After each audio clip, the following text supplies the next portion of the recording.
Olá, amigos do canal. Conforme prometido, hoje nós estamos apresentando aqui para vocês uma degustação daquilo que eu nominei lições bíblicas retrô, que eu me proponho a fazer um passeio, né, pela coleção dividida em 9 volumes da CPAD, que juntou as revistas das nossas lições bíblicas de 1934 a 1980. E na degustação de hoje eu estou me propondo a ministrar para vocês a lição que foi ministrada no dia 21 de junho de 1970, lição 12, no dia em que o Brasil foi tricampeão mundial de futebol, né, cujo tema, como tornar-nos semelhantes a Jesus, né? Mas antes eu preciso apresentar para vocês o comentarista dessa revista, naquela época, foi o pastor João de Oliveira, pastor que nasceu no Rio de Janeiro, foi consagrado, ordenado ao pastorado em 1933, pastoreou diversas igrejas na Bahia, Minas Gerais, São Paulo.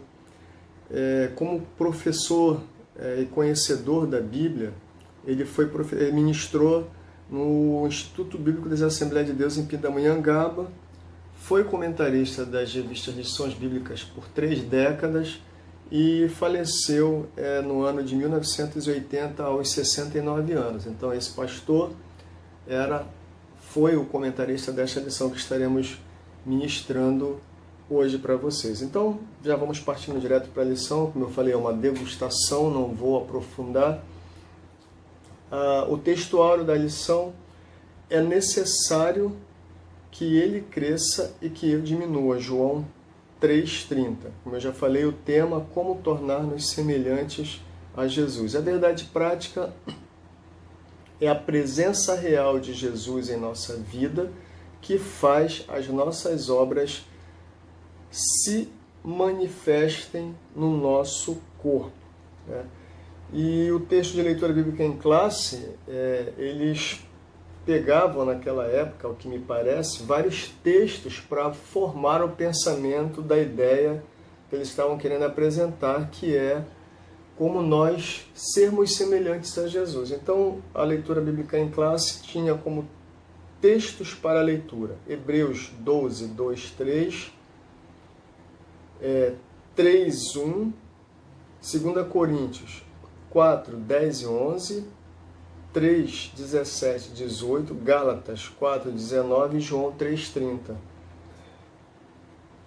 O primeiro texto diz assim: olhando para Jesus, autor e consumador da nossa fé, o qual, pelo gozo que lhe está proposto, suportou a cruz, desprezando a afronta, e assentou-se à destra do trono de Deus. E o último texto, que é João 3,30, é necessário que ele cresça e que eu diminua. A introdução: estudaremos nesta lição a respeito do alvo soberano da divina vocação. Alvo é um propósito definido numa carreira que não se pode abandonar. Cristo teve um propósito: realizar a obra de redenção, e nessa carreira foi até a cruz, na determinação de fazer a vontade do Pai.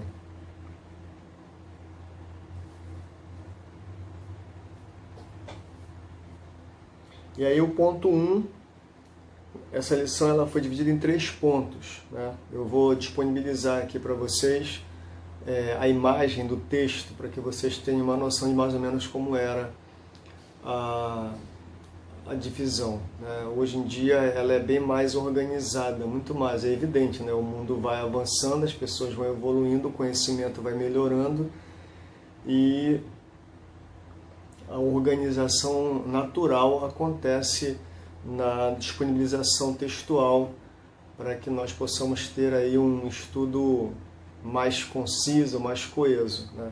Aqui ainda não tinha, ainda estavam vamos dizer assim, melhorando, avançando, modernizando, né? Vale lembrar que nós estamos em 1970. E aí o ponto 1 diz assim: Cristo é o alvo soberano. Aí tem vários itens, né? Tem o item A, B, C e D. Hoje nós utilizamos item 1, né? Mas aqui eles usavam letras. Então, item A, temos que fitar nossos olhos no alvo, a vida de gozo e de prazer, desprezou a ignomínia e considerar com atenção. Então, Cristo é o alvo soberano. Na carreira espiritual devemos ter um alvo no qual deve estar concentrada toda a esperança de fé. Os atletas, quando correm, têm um alvo. Os crentes não devem ter uma vida duvidosa, de sim e de não, mas devem correr com o alvo certo, com um propósito. Cristo é o nosso alvo. Não se pode crer em Jesus e em outras divindades simultaneamente. E se assim fizermos, estaremos sem alvo ou errando e patinando nas trevas. Paulo foi definido para com o carcereiro. Ele está falando aqui daquele caso, quando o carcereiro diz assim, o que eu devo fazer para ser salvo? Paulo foi objetivo, crer no Senhor Jesus. Então, nós, ao olharmos a nossa vida, o nosso viver, ela deve estar focada em Cristo. Quem é cristão e não olha para os ensinamentos de Cristo está com problema, né? Isso é um fato. Então, temos que fitar os nossos olhos no nosso alvo. O nosso alvo é Cristo. Como é que é a vida? Como é que foi a vida de Cristo? Como ele se comportou? Quais eram os seus modos reativos, né? Isso é bom nós observarmos. É uma vida de gozo e de prazer. A vida de gozo e de prazer. Muitas vezes somos tentados a gozar a vida de coisas efêmeras e até mesmo a fazer cultos sentimentalistas. Aqui ele está fazendo um comentário que quando nós não observamos, olhamos para o nosso alvo, nós tendemos algumas vezes a soberba, ao orgulho, à vaidade, né? E ele fala que quando nós cristãos que temos alguma responsabilidade de liderança, começamos a não focar em Jesus, mas a focar nos nossos próprios interesses, né? E aí o nosso culto, ele deixa de ser um culto para Cristo para se tornar um culto para nós mesmos. Naquela época já tinha essa preocupação com aqueles cultos sentimentalistas, aqueles cultos que tinham por intenção mais mexer com o emocional do que trabalhar a vida espiritual dos crentes. Então, nós temos que ter muito cuidado. E o ponto D, letra D, considerar com atenção. O autor da carta em Hebreus, depois de fazer uma dissertação sobre Jesus Cristo e os seus sofrimentos, disse, considerai. Esta palavra é do latim, significa olhar, examinar os astros com atenção. Temos que olhar atentamente o fulgor de sua grandeza espiritual, nunca tirando dele os nossos olhos. Quando olhamos para os astros, especialmente o Sol, o nosso sistema planetário, perdemos de vista os outros astros. Só Jesus é o Salvador, só Jesus é quem cura, só Jesus é quem nos santifica, Ele, somente Ele. Isso é verdade. Então, quando nós olhamos para Jesus, nós não conseguimos enxergar coisas que possam trazer prejuízo e até nos fazer desistir da nossa fé, né? Nós sabemos que o mundo ele é perverso, o mundo é cheio de surpresas, algumas vezes das mais desagradáveis possíveis, mas quando nós olhamos para Jesus, tudo fica melhor. O mar pode estar, como diz a música, né? Se o mar se agitar, né, e tudo escurecer, né, ainda assim Jesus ele estará ali conosco para nos guiar, para nos orientar, para nos conduzir. Ponto 2. A vocação celestial. Ser salvo é aceitar a vocação para o céu. Isso é maravilhoso, né? Se você diz que é salvo, mas você não olha para o céu, não olha para a eternidade, não olha para o transcendente, não olha para a vida espiritual, não olha para dentro das tuas necessidades espirituais, alguma coisa tá pegando. Então, aqui naquela época, eles tinham muito essa preocupação, né, de chamar a atenção para a nossa vida espiritual. Hoje nós estamos extremamente materialistas, extremamente imediatistas, e nós não nos preocupamos com a nossa vida espiritual. Isso é fato. Nós estamos vivendo dias hoje de aflição, de sofrimento, e eu confesso que eu fico às vezes apreensivo de ver como muitos crentes ainda não se deram conta da gravidade dos dias que estamos vivendo, né?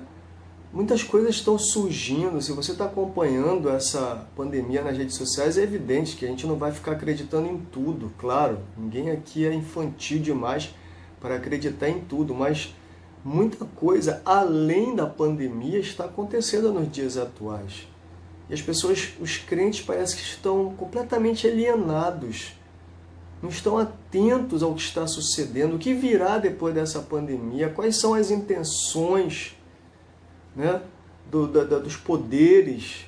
A gente sabe que o mundo jaz no maligno e que aquilo... Eu vi ontem uma pessoa comentando algo sobre a questão do dinheiro de plástico, né, ou dos chamados créditos. É uma coisa para se observar, para se estar atento, né? Os controles, os poderes controlando as pessoas, né? Para onde isso aponta? Para o anticristo, né? Então, nós temos que ter uma vocação espiritual muito bem definida para nós não sermos super surpreendidos com possíveis coisas que venham fragilizar a nossa fé. Nossa cidade está no céu. Vamos trocar nossa tenda por um edifício espiritual. Estamos vocacionados ou chamados por Cristo, o apóstolo e sumo sacerdote da nossa confissão. Constantemente devemos manter contato com o nosso sumo sacerdote, levando as nossas faltas e expondo as nossas fraquezas, né? É assim que nós temos que agir. Nós vamos ver aqui o que ele diz lá em Hebreus 4,15. Hebreus 4,15 tem um texto que nos orienta a isso, né? A levar as nossas dificuldades, né? Olhando para o Senhor, olhar para o Senhor da nossa fé, para aquele a quem nós cremos, em quem nós confiamos.